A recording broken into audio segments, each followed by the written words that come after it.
You have to work hard. My name is Van der Puchert, and this is Finding Frequency.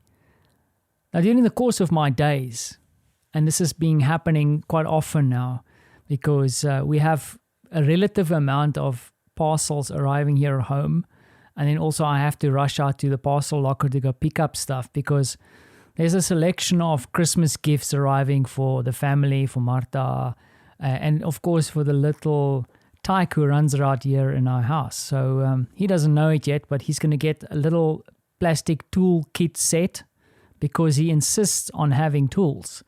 That is kind of a holdover, because we also know that Granddad in South Africa bought him a very nice curated set of tools so that we can do DIY together, you see. Because the one thing with my son is that once he see me work on something here in the house, when I have to fix something, or recently when I had my little DIY project, which is in fact, I don't know if you remember, I spoke about this thing. I installed my boom arm on the side of my desk. It's working. It's not fallen off yet.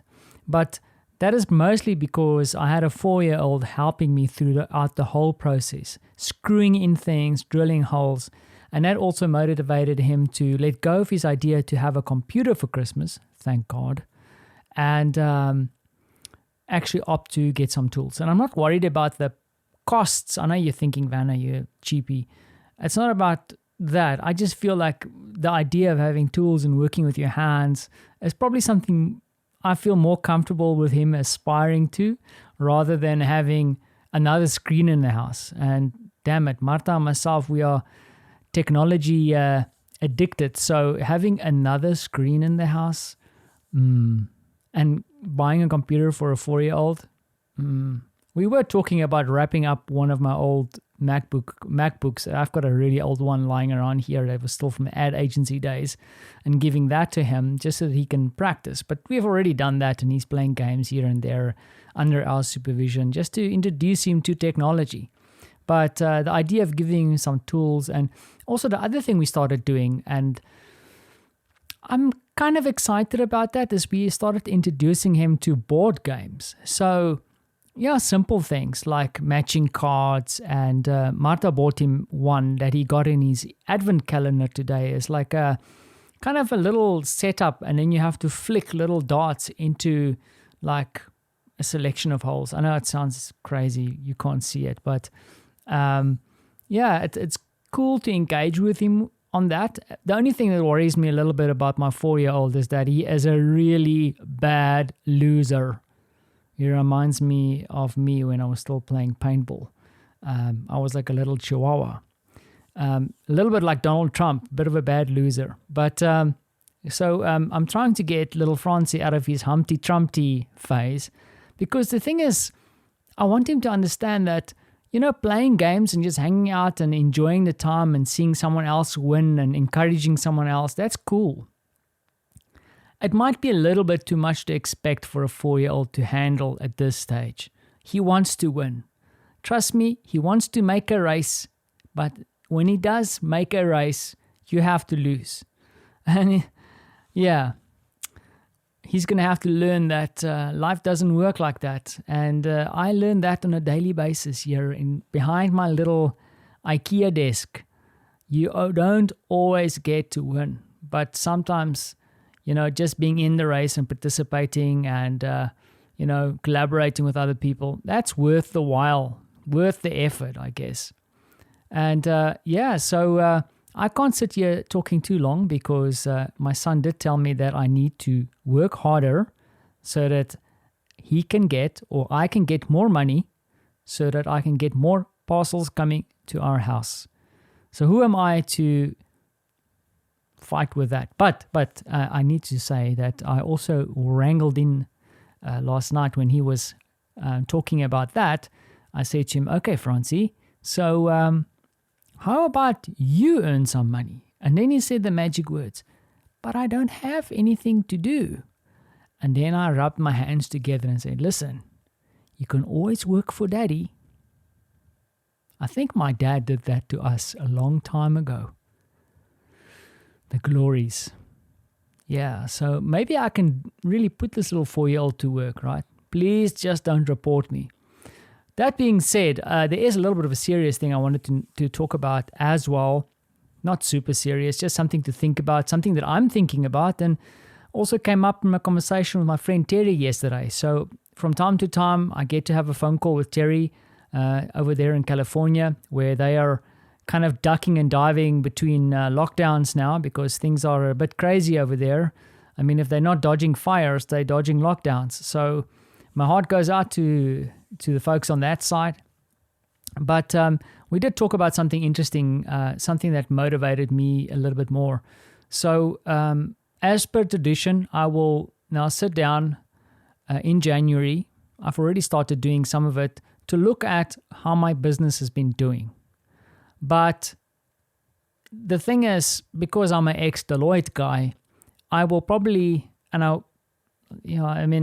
will still do that, is I usually look at numbers, I look at projections, I look at revenue, and I look at expenses and see how am I tracking, what am I doing? Because in some form or some way, one thing I have determined, even just by looking at numbers, is that my business is doing great. I'm really happy with where things are going at this point. In a crazy pandemic, I'm one of the lucky ones. I admit that. But something that I've seen propping up all the time is that if I do not touch a keyboard or if I do not put in the effort, I do not make revenue. And that is not super ideal when you start thinking about being an entrepreneur. You need to start generating revenue. And it's not about being dodgy or lazy or whatever, but your brand, your content, your thought leadership, your advice, your guidance, whatever it is that you do needs to plug into something where it generates revenue even while you're sleeping. I think that is the clever way. Even better yet is that if you can help employ other people, partner with other people, and build a business in a way that it kind of scales. Is that the right word? Scale? Scale scares me a little bit sometimes because that can also get out of hand. But, how can I make money where I want to use the word amplify, but, you know what I'm saying. You know what I'm saying. Come on. My audience is clever.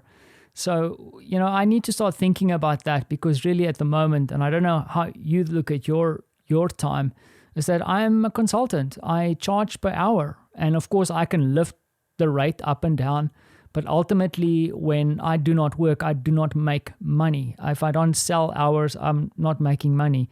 And that's not ideal. And also, I think looking at the way that my business is going at the moment is that, yeah, I'm doing great. Like I'm happy, but I'm not going to get to some of the dreams that Marta and I have for our family. And Francis is also getting older, and I want to be able to give him the best opportunities. And, I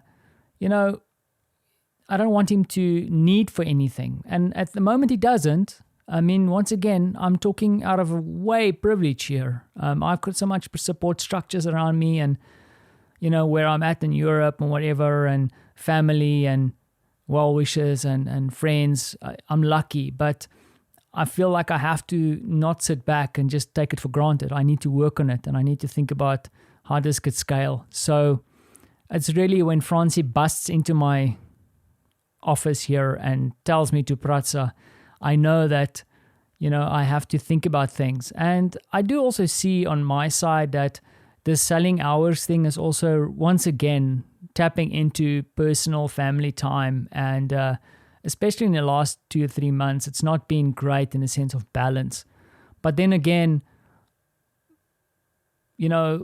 going through this pandemic, it was kind of like button down, head down, and do what you need to do, right? Get out there and keep the revenue coming because, things had to change very, very quickly for me. And it's still changing. I still have to figure out a lot of things, but I need to think about how can I make more of me and make me relevant to the needs of someone else in a way that, I'm not having to sit there every minute or every hour. And I still have to figure it out. If you have any ideas, I would love to hear that because, hey, I'm grasping at straws here or grasping at the microphone. But it's interesting stuff. It's a challenge. And will I solve it? Perhaps. But something else I forgot to mention, though, which came up, and this is why I mentioned Terry before, is that she also introduced me to a few additional dimensions of this planning where I have really focused on revenue. Now, it does kind of make sense because I need to go through activities to make a revenue.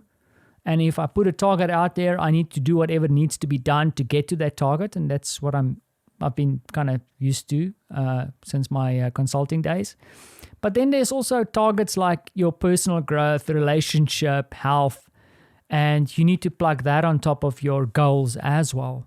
So in a way, like setting out a vision for yourself, we discussed that, your vision, and a vision is potentially something that you can't really reach, but you're aiming towards it. It's a target that you set for yourself, a trajectory rather, of where you want to go. And then you need to come up with a few plans and objectives that you want to meet during the course of the year. And perhaps this is something you need to start thinking about, and I'm definitely going to start thinking about it too now. Going into the new year, I'll probably really start focusing on it in January because I find in Poland and in my personal life, January is a little bit more quiet and conducive for this kind of thinking. But really mapping out not only revenue objectives for myself, but then also personal, health, relationship kind of stuff, and then actually putting some tangible goals against it. Well, that is the intention. That is the intention. We'll see if I get there. And if a little 4-year-old will allow me to actually spend some time to do that in the first place. And I'm not making excuses. It's just that he's very strict. He doesn't allow me to slack off. Now, I hope that you get some time to slack off because it is December after all, and you have to take the time. We are kind of unofficially, I'll be on holiday from the 18th. I'm not sure if that's going to really come to fruition due to some of the work that I still have to do. But I'm hoping that I can take a little bit of a break and slow things down a little bit to spend time with Marta and with Francie. I suspect that Marta, like I mentioned before, we don't really take a break here in Poland. Running up to Christmas, Marta will probably still be head down, doing a lot of work. So that's going to be interesting to navigate. But yeah, feeling good, feeling positive, to quote a South African comedian. So hope the same as that side. And don't forget to do all the things that you need to do still. Don't forget about the washing of the hands and the masks and all these interesting things. We're still far away from getting out of this crazy situation. And I'll leave it there. And once again, appreciate you for listening to this. Ciao.